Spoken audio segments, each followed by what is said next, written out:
Hello hi అండి, welcome to Kranthi cuisine cooking channel. ఈరోజు మనం చికెన్ పాప్కార్న్ తయారు చేసుకోబోతున్నామండి. ఈవినింగ్ పూట అలా వేడివేడిగా తినాలనుకున్నప్పుడు ఇలా ఈజీగా తయారు చేసుకోండి. క్రిస్పీగా భలే ఉంటాయి. అలాగే చేసుకోవడం కూడా చాలా సులువుగా తయారు చేసుకోవచ్చు. ఇప్పుడు చికెన్ పాప్కార్న్స్ ఎలా తయారు చేయాలో చూద్దాం. ముందుగా ఒక బౌల్ తీసుకొని దాంట్లో ఒక 500 గ్రాముల చికెన్ తీసుకోండి. దీంట్లో ఒక పావు టీ స్పూన్ జింజర్ పౌడర్, పావు teaspoon black pepper powder, 1 teaspoon ఎండు కారం, అలాగే అర టీ స్పూన్ ధనియా పౌడర్, పావు టీ స్పూన్ సాల్ట్. ఇవి సీజనింగ్స్ అండి. ఇవి ఒక అర టీ స్పూన్ వేసుకోండి, ఫ్లేవర్ అనేది బాగుంటుంది. అట్లాగే 1 teaspoon soya sauce, 1 teaspoon vinegar, అలాగే లాస్ట్లో ఒక అరకప్పు పాలు వేసుకొని చక్కగా మిక్స్ చేసుకోండి.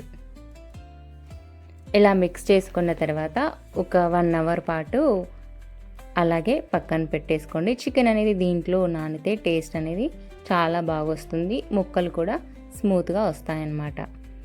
మూత పెట్టేసుకొని ఒక గంట సేపు పక్కన పెట్టి తీసుకున్న తర్వాత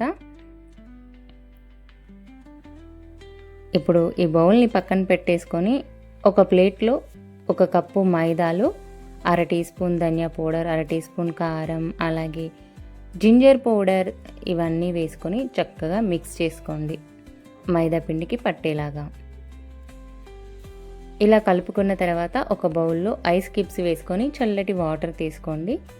మనం పక్కన పెట్టుకున్న చికెన్ని తీసుకొని ఈ పిండిలో కోటింగ్ వేసుకోండి, చక్కగా ముక్కలకు వేసుకొని. ఇలా వేసుకున్న తర్వాత ఒక జల్లి గంటెతో తీసుకొని ఈ ఐస్ క్యూబ్ వాటర్లో వేసుకొని ముంచుకోవాలి అన్నమాట.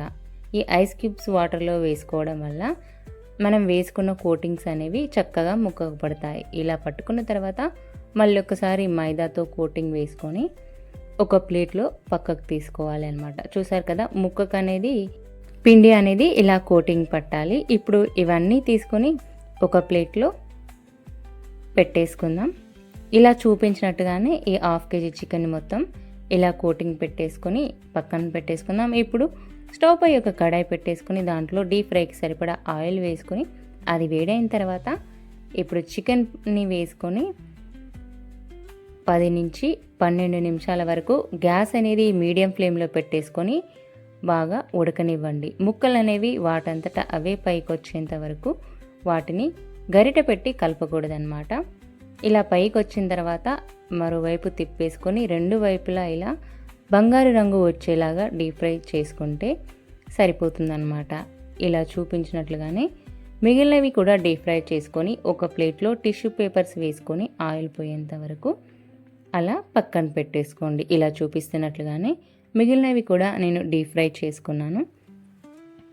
చూసారు కదా, ఇలా డీప్ ఫ్రై చేసుకున్న తర్వాత వీటన్నిటిని చక్కగా ఒక ప్లేట్లోకి సర్వ్ చేసుకొని టమాటా కెచప్తో పాటు తింటే టేస్ట్ అనేది సూపర్గా ఉంటుందండి. బయట కొనకుండా ఇలాంటి స్నాక్స్ ఇంట్లోనే ట్రై చేయండి, టేస్ట్ అనేది చాలా బాగుంటుంది. చూసారు కదా, వేడివేడిగా చికెన్ పాప్కార్న్స్ ఎలా తయారు చేసుకోవాలో. వీడియో కనుక నచ్చినట్లయితే లైక్ చేయండి. ఇలాంటి మరెన్నో వీడియోల కోసం మన ఛానల్ని సబ్స్క్రైబ్ చేయండి. Thanks for watching. ఇంగ్రీడియంట్స్ డిస్క్రిప్షన్లో ఉన్నాయి, చెక్ చేయండి.